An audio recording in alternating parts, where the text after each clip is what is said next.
In your article, you write that liberalism and party politics have failed Black America. How has liberalism, let's just focus on liberalism, how has liberalism failed Black America? I think in the most recent election, it's really clear that the electoral strategy for the Democratic Party has simply been not being as bad as Republicans. And in that way, they can continue to count on the Black vote, but they don't have to actually deliver anything for Black people. And we saw overwhelmingly that Black people voted for Hillary Clinton, and yet in this new moment of resistance, of partisan resistance to Donald Trump and to the Republican Party, Democrats haven't really been doing anything to, quote unquote, return the favor to their incredibly loyal constituent base in the Black community. William, why do you think that the Democratic Party isn't doing? Why do you think that liberalism has failed has failed Black America? Because as Zoe was just saying, it looks like they've been taking Black America for granted. So why do you think that liberalism has failed Black America? The reason liberalism has failed Black America is because when you really look at the party politics of the Democratic Party, what they are doing is they take people who are organizable folks, people who have passion, people who have drive, who have a desire to make change in this country. A lot of their constituents are good people, obviously, who do want to do the right thing and do have good values. And they take those folks and they kind of funnel them into this vortex where they absorb these organizable people into things like the nonprofit industrial complex and with NGOs and, unions and burgeoning movements that are happening. They take these folks and they co-opt from all of those places that I just listed. They co-opt people from these places and they put them into this kind of hamster wheel where nothing is actually being accomplished. It just all ends up being symbolic when so many people in the Democratic Party are tied to the same corporations, tied to the same really, really violent structures that disenfranchise folks and oppress people. They're funneling people into the same structures that they purport to be against.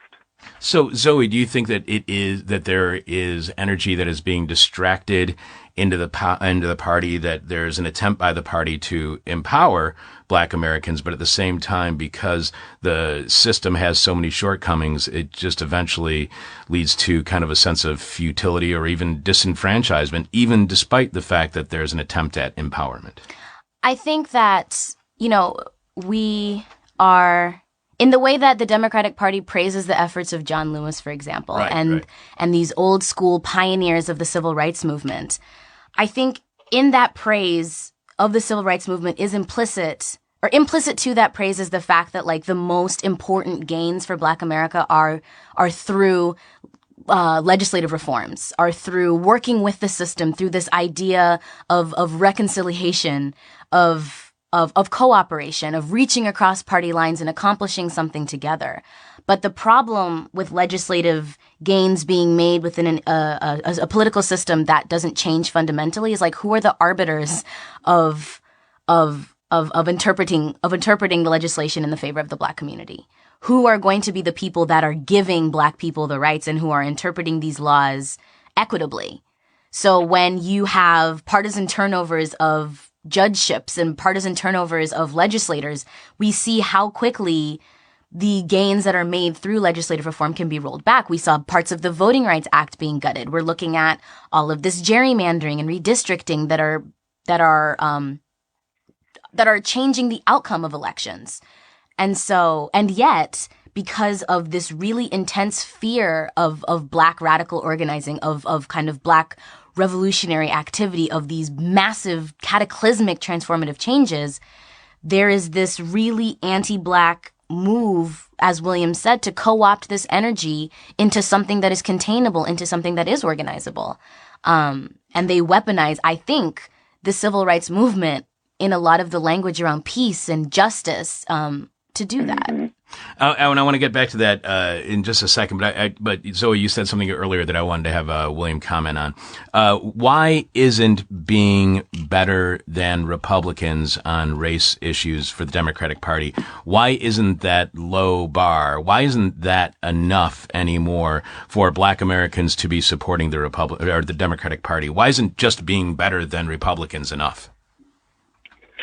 Because the Republicans, I don't think it's hyperbole when we start talking about neo-fascist movements that stem from the Republican Party. The GOP is so bad that being better than them and being just a tiny little bit to the left of them, or saying things that are largely symbolic about being moralistic and being better people and having better morals and things than the Republicans.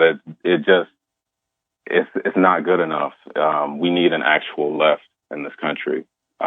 There is no real functioning left opposition in this country.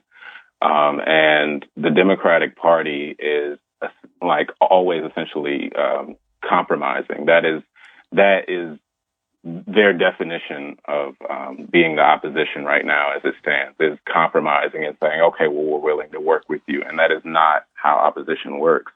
So if we're going to actually accomplish anything, there needs to be a real left. There needs to be a actual left in this country. And that is extremely important, because if we're following the Democrat, what we're going to end up doing every single time is going along with the coattail of whatever the Republicans are doing and saying, well, you want to do this, well, just let us have this. That's not a movement. That's not resistance. That is just complete compromise. And that's just completely pointless and a waste of people's energy, because we're always going to lose that way.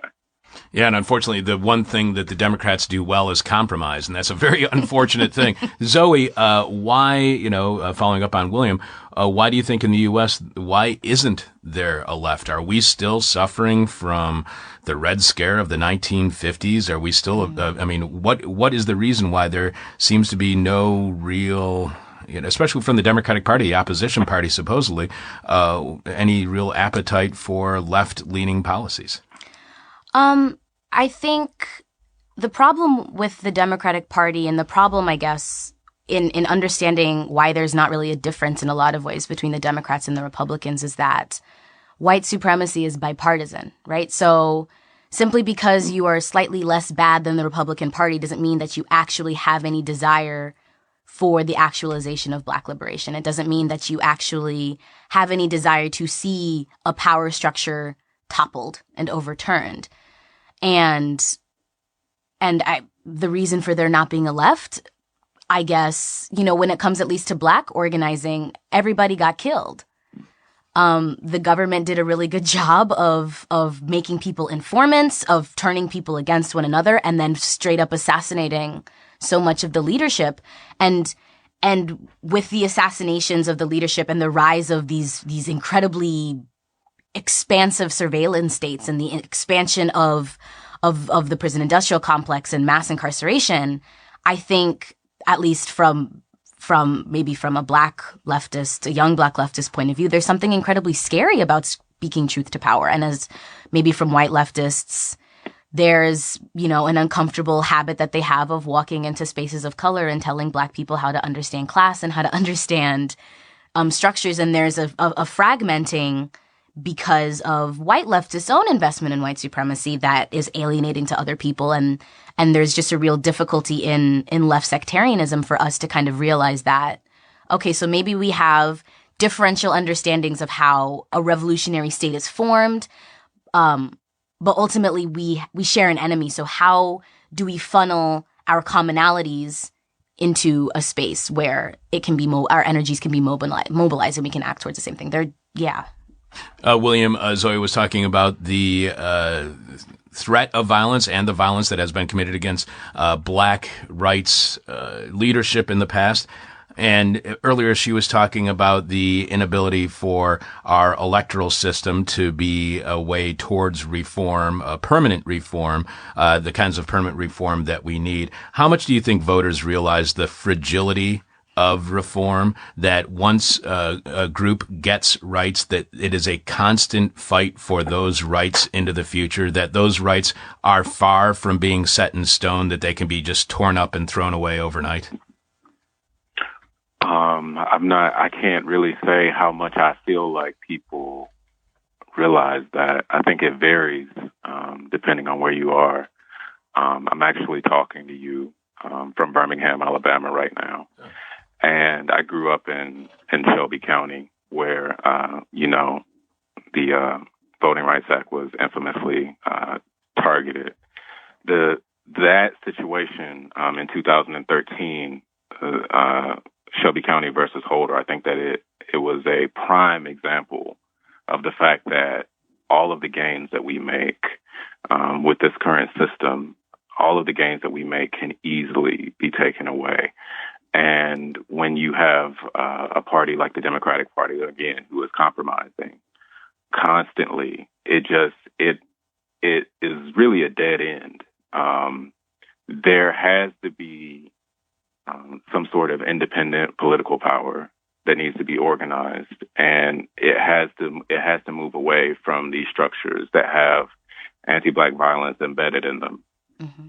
They have really, really, really terrible histories relating to genocide and enslavement. The Electoral College obviously has a deep history entrenched within it, embedded in it, of the fact that it was really structured around enslavement and the Three-Fifths Compromise.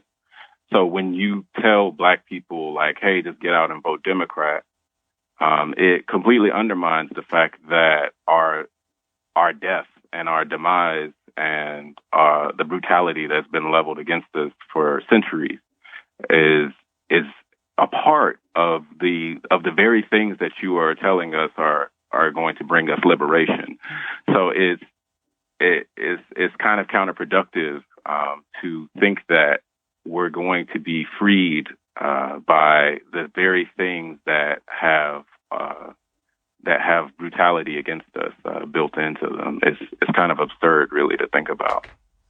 Zoe, what happens when and if the people within the Democratic Party compromise with the bigotry and the hate that seems to be increasingly normalized with the Trump administration? What happens if that kind of compromise, what will take place?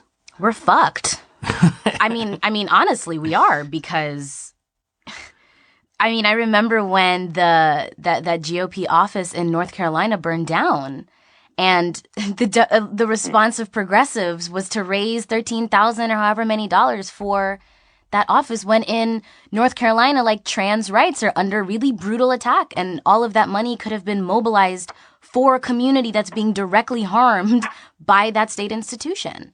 And I think that this obsession, this democratic obsession to moral sanctimony and being able to claim that we are better than them, we are more virtuous and more righteous than them, and that's why we try to compromise, is really going to mean the demise of so many marginalized communities, because that morality completely and always fails to translate into any kind of material support or safety or security or protection or benefit. And I think if all the Democratic Party has is filibustering, and all they have, because they filibustered, but every single Trump nominee has been confirmed, right? So and now we have people in party that in power that are going to be chipping away at not only rights-based gains, but also communities and institutions for protection. And if the Democrats don't realize that just being nominally better than Republicans doesn't actually mean anything, I'm really worried about what's going to happen in the coming 4 years.